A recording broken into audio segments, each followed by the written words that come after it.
Okay, ధన్యవాదాలు.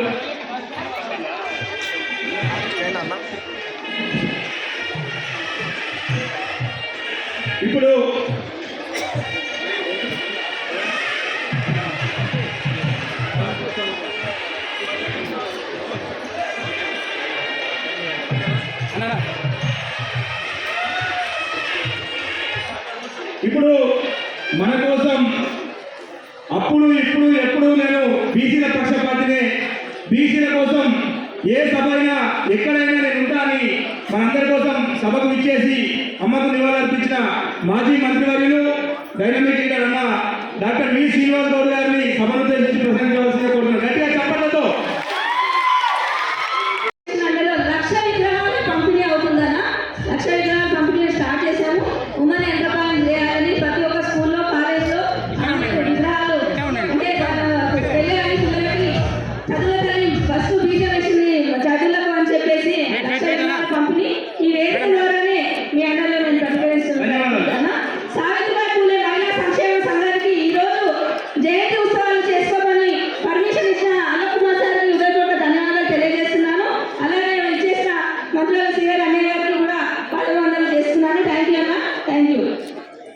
మన ప్రియతమ మంత్రి గారికి మన పుల్లేరు ఫౌండేషన్ ద్వారా చిరు సన్మానం. మన సమాజాన్ని ఎవరు చూడడు. మీరు చూడండి, హక్కుల కోసం మనం 60% ఉన్నాం, అని అడుక్కుంటున్నాం.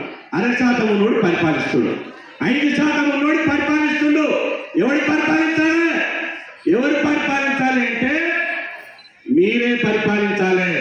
అందుకోసం నేను ఒక ఉద్యమంలో చెప్పిన నేటి బాలలే రేపటి పౌరులు అన్నారు.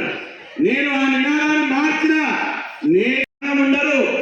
గుర్తుపెట్టుకోండి, మానవులకు మరణం లేదు. ఈ ప్రపంచ చరిత్రలో మానవులు అయితే ఉన్నారో పేదవాళ్ళ కోసం కోట్లాది మంది దిక్కు మొక్కు లేని జనం కోసం ఎవరైతే పోరాటం చేసిరో వాళ్లకు మరణం లేదు.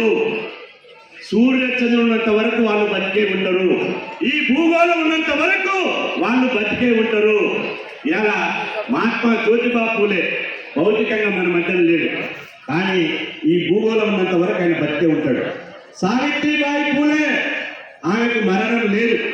అందుకని ఒక మహాకవి చెప్తాడు. ఒక మహాకవి ఏం చెప్తాడంటే, ఈ దేశంలో ఈ ప్రపంచంలో రోజుకు లక్షలాది మంది పుడుతూనే ఉంటారు, లక్షలాది మంది చనిపోతూనే ఉంటారు. లక్షలాది మంది పుడుతూనే ఉంటారు, లక్షలాది మంది చనిపోతూనే ఉంటారు. కానీ కొద్ది మంది మాత్రమే మరణించిన జీవితే ఉంటారు అని చెప్పాడు ఒక మహాకవి. అట్లాంటి జీవితాన్ని మనం ఎంచుకోవాలి. అట్లాంటి పోరాట వారసత్వాన్ని మనం తీసుకుపోవాలి. నేను అంటున్నా, సావిత్రిబాయి పూలే అంటే ఇంటికి ఒక సావిత్రిబాయి పూలే తయారు కావాలి, ఊరికొక మహాత్మా జ్యోతిబా పూలే తయారు కావాలి. సామాజిక చైతన్యం రావాలి. మన హక్కుల కోసం దిక్కులు పిక్కట్టి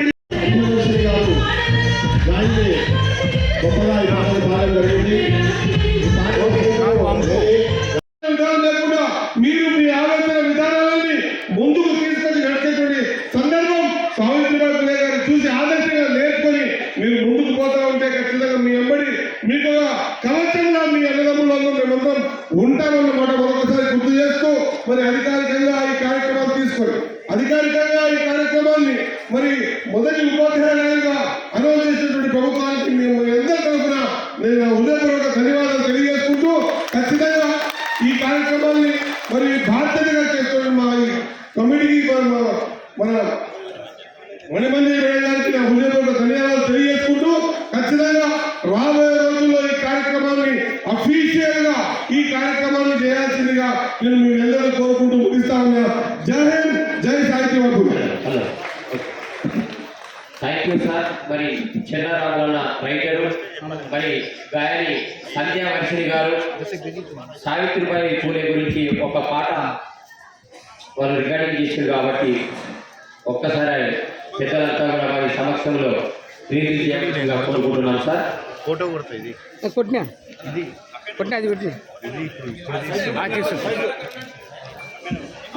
దయచేసి ముందుకు పెద్దలు బీసీ కార్పొరేషన్ చైర్మన్ యువ నాయకులు మా సోదరులు అన్న ముద్దు శ్రీకాంత్ గౌడ్ గారికి గట్టిగా చెప్పడంతో స్వాగతం పలకండి. ముందుకు ఎవరు రావద్దు, మేడం మేడం సైడ్ మేడం కొంచెం వెనకండి మేడం. దయచేసి ముందుకు రావద్దు.